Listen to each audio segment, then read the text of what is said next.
여러분 감사합니다. 오늘 읽은 본문의 말씀을 통해서 제목은 사랑의 예스라고 하는 제목이에요. 우리가 이제 성찬식을 했고요. 그런데 시간에 구애를 받지 말아야 되지만 43분이에요. 제가 10분을 해야 될 것 같아요. 그래서 이제 보편적으로 그러죠. 본문의 은혜 받으라고. 본문의 은혜 받을 수 있기를 소망하고요.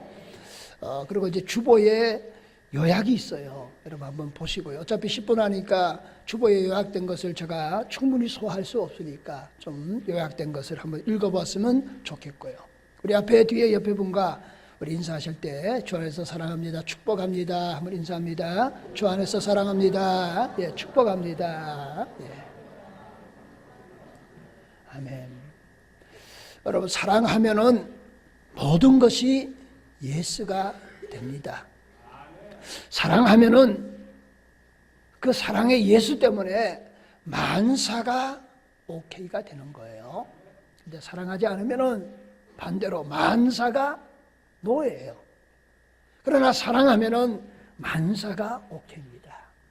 여러분 사랑이 있기에 우리의 삶이 고결한 삶으로 나아갈 수 있는 거예요. 사랑하기 때문에 때로는 어려움이 있고 한란이 있어도 모험이 가능한 거예요. 그래서 사랑은 인격적입니다. 추상적인 것이 아니에요. 그래서 성경을 통해서 하나님께서는 이제 고린도전서 13장 이제 사도 바울을 통해서 사랑을 의인화시킨 거예요. 7가지입니다. 사랑은 오래 참고, 사랑은 온유하며, 사랑은 진리와 함께 기뻐하고, 사랑은 모든 것을 참으며, 사랑은 모든 것을 믿으며, 사랑은 모든 것을 바라며, 사랑은 모든 것을 견디느니라. 그건 이제 사랑이라고 하는 말 가운데서 나는이라고 하는 용어를 바꾸면 이런 겁니다. 나는 오래 참겠다. 나는 온유한 사람이 되겠다. 나는 진리와 함께 기뻐하는 삶을 살겠다. 나는 모든 것을 참겠다. 나는 모든 것을 믿겠다. 나는 모든 것을 바라겠다. 나는 모든 것을 견디겠다. 이게 사랑이 추상적인 것이 아니라 사랑이 내 삶으로 실천이 되어져야 한다. 그러면 7가지인데요. 첫 번째는 사랑은 오래 기다립니다. 여러분 사랑의 매력이 뭐예요? 오래 기다리는 거예요. 자, 데이트를 하는데 약속 시간이 문제가 생겼어요. 그런데 요즘은 핸드폰이 있으니까 전화하면은 뭐가 이유를 알잖아. 예전에는 그런 기능이 없을 때 이게 약속 시간이 잘못됐는지 어떻게인지 모르는 거예요. 그럼 사랑하는 사람은 3시간이고 5시간이고 어떻게 해요? 기다립니다.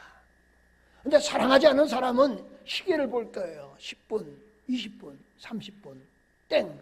그리고 떠나갈 거예요. 사랑하면은 오래 기다린다는 거예요. 여러분 이 사랑은 오래 기다린다, 사랑은 오래 참는다고 하는 헬라의 뜻은 길다라고 하는 의미가 있어요. 뭐가 기는 겁니까? 긴 마음을 가지고 있다 하는 거예요. 사랑하면은 오래 기다릴 수 있습니다. 이제 조선 왕조 숙종 때에 아마 충향이라고 하는, 남원에 가면 충향이 있어요. 충향이가 어떻게 해요? 이도령을 어떻게 해요? 끝까지 기다리는 겁니다. 일제하에 있을 때에 일본 칙령으로 끌려갔잖아요. 아내들이 어떻게 했습니까? 끝까지 기다린 거예요. 결혼하면은 칙령에 안 끌려갈 것 같아서 어떤 분들이 얘기를 보니까 결혼한 거예요. 그런데 일주일 만에, 하루 만에 끌려간 겁니다. 그때는 연애 결혼한 게 아니잖아요. 그럼 만약에 하루 만에 끌려갔다. 근데 남편이 얼굴이 기억나겠어요? 결혼식 할 때 아시잖아요. 얼굴 제대로 못 본 거예요. 그런데도 그 시대는 남편을 사랑하기 때문에 수십 년을 뭐 하는 겁니까? 기다리는 거예요. 그게 사랑의 매력이다 라고 하는 거예요. 근데 요즘은 그러지 못하죠. 남자친구가 군대 가면은 신발을 거꾸로 신는다.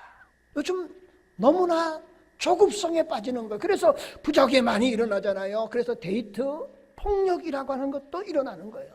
여러분, 사랑은 절대로 서두르지 않고 조급하지 않는 거예요. 사랑은 넉넉한 마음으로 기다려주는 것이다. 여러분, 그런 은혜가 저와 여러분의 있기를 소망합니다. 두 번째는 사랑은 온유하다는 거예요. 그 온유하다는 얘기는 다른 말로 말하면 사랑은 가까이 한다는 거예요. 여러분, 사랑의 외형적인 요소는 온유함, 부드러움으로 나타나는 겁니다.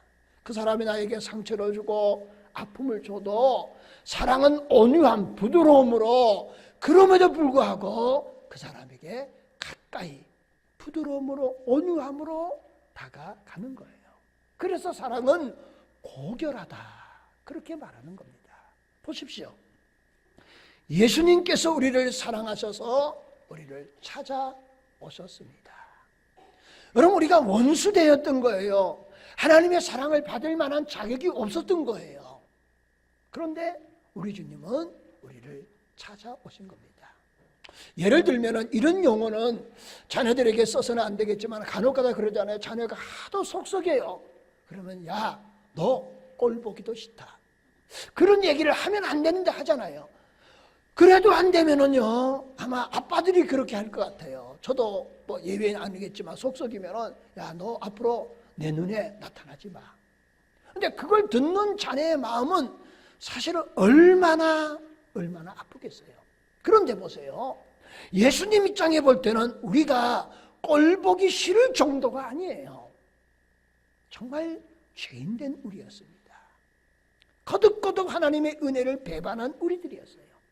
그럼에도 불구하고 주님은 마치 도살장에 끌려가는 어린 양처럼 우리를 구원해 주시려고 십자가의 길을 가신 겁니다.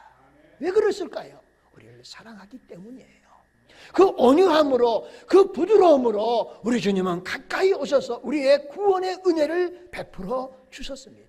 그래서 성경에 보면은 베드로전서 2장 23절 이하에 욕을 당하되 맞대 욕하지 아니하시고 고난을 당하시되 위협하지 아니하시고 오직 공의와 심판하시는 이에게 부탁하시며 친히 나무에 달려 그 몸으로 우리의 죄를 담당하셨다.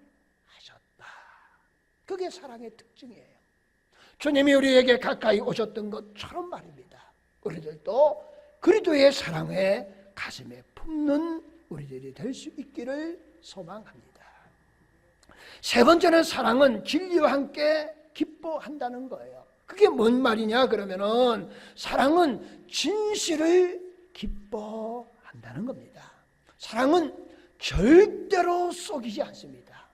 사랑은 절대로 위선적이지 않습니다. 여러분, 우리가 거짓말을 하는데 거룩한 거짓말이 있다고 그래요. 거룩한 거짓말이 있나요, 없나요? 없습니다. 어떤 이유든지 거짓은 거짓인 거예요.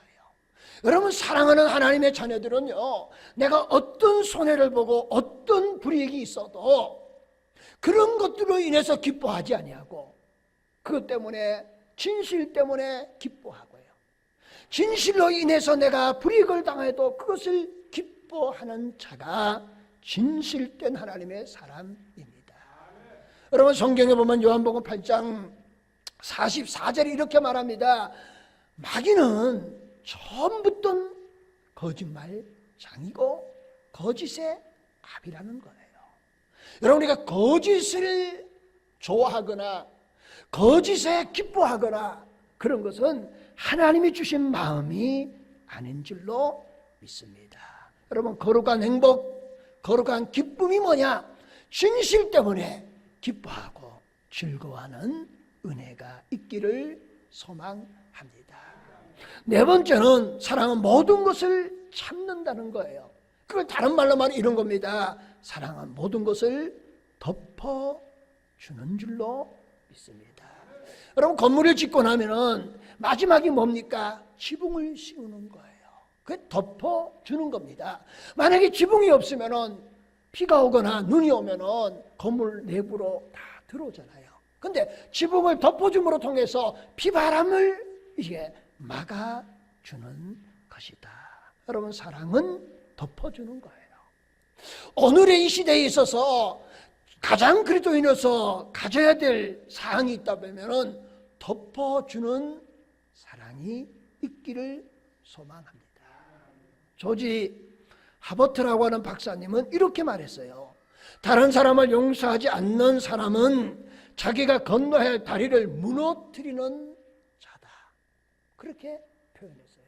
여러분, 우리 주님이 용서해 주셨던 것처럼 우리들도 용서하고 덮어주는 은혜가 있기를 축원합니다. 잠언서 17장 9절에 이렇게 말합니다. 허물을 덮어주는 자는 진실된 사람이고 친구이다, 그거예요. 그런데 허물을 들추어내기를 여러 번 반복하는 사람은 이간질하는 자다, 그렇게 성경이 말하는 거예요. 여러분, 노아의 세 아들 가운데 아시는 것처럼 셈과 야벳은 아버지를 덮어주었지만은 함은 아버지의 허물을 들추어내다가 저주를 받게 되었다는 거예요. 여러분, 성경 베드로전서 4장 8절의 말씀 이렇게 말합니다. 사랑은 허다한 죄를 덮느니라. 여러분, 덮어주는, 용서해주는 은혜가 있기를 소망합니다. 다섯 번째는 사랑은 모든 것을 믿는다는 거예요. 그걸 다른 말로 말하면은 신뢰한다 하는 거예요. 여러분, 신뢰한다, 믿는다는 의미는 이런 겁니다. 내 심장을 주다 하는 의미예요. 심장을 주는 거예요.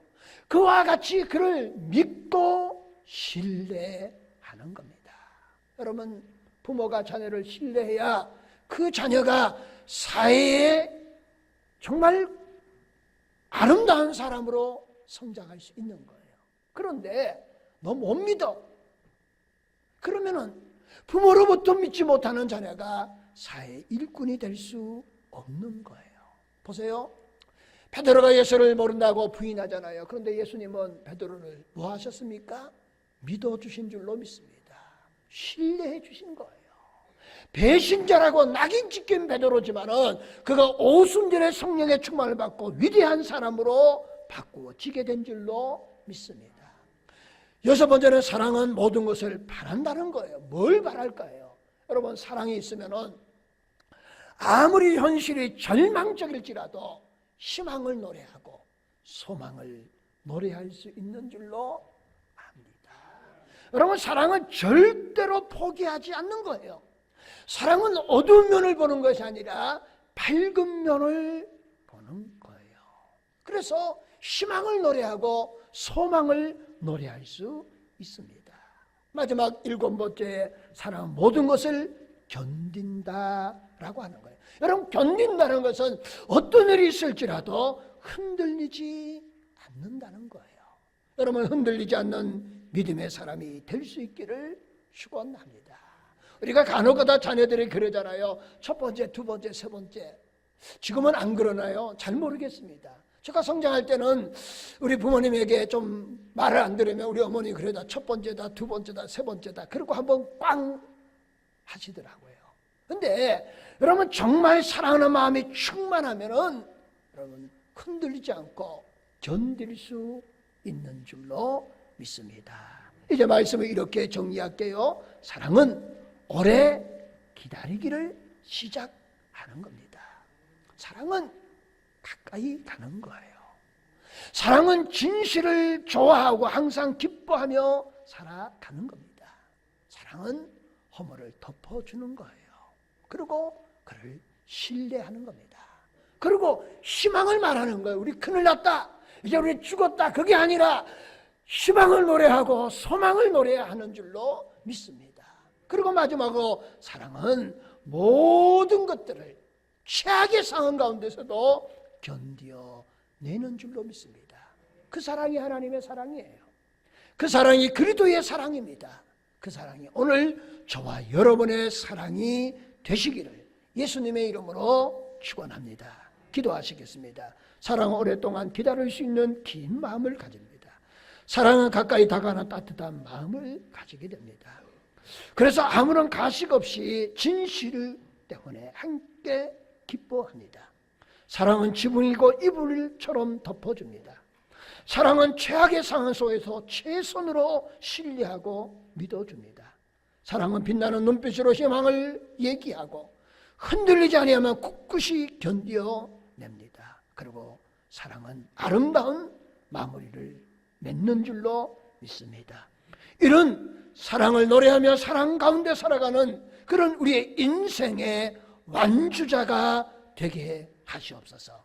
사랑 때문에 예스하게 하시고 사랑 때문에 아멘 할 수 있는 여유 있는 마음으로 살아가는 우리들 되게 하여 주시옵소서. 예수님의 이름으로 기도하옵나이다. 아멘.